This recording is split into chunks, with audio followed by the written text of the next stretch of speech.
Hello. Thank you, guys. So far, as a proof of concept and as a proof of function, 2 U.S. flag merchant ships have successfully transferred the Strait of Hormuz in the first stages of this project, and they're now safely on their way. The U.S. military is deploying the necessary assets to extend this defensive umbrella over commercial shipping. But there should be no mistake. And as I said this already, this is a defensive operation. I want to reiterate that point. This is important to understand. If no shots are fired at these ships and no shots are fired at us, we're not firing shots. But if we're fired on, we will respond, and we will respond with lethal efficiency. They have always said they don't want a nuclear weapon. That's because they've always said that. They just don't mean it. And why do you say, well, how do you know they don't mean it?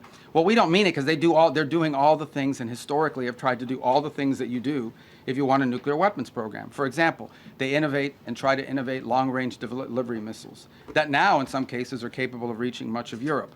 They build these large underground centrifuges for enrichment activity.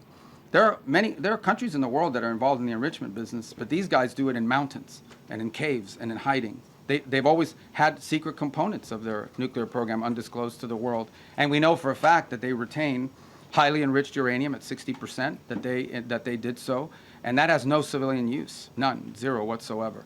So they have an opportunity here to agree to something that will make it clear that they're not interested in one thing is to say we don't want a nuclear weapon. Another thing is to do the things that prove you don't want a nuclear weapon. By the way, if what Iran wants is a civilian nuclear program for power plants and stuff like that, there are a lot of countries in the world that have that, and they don't enrich.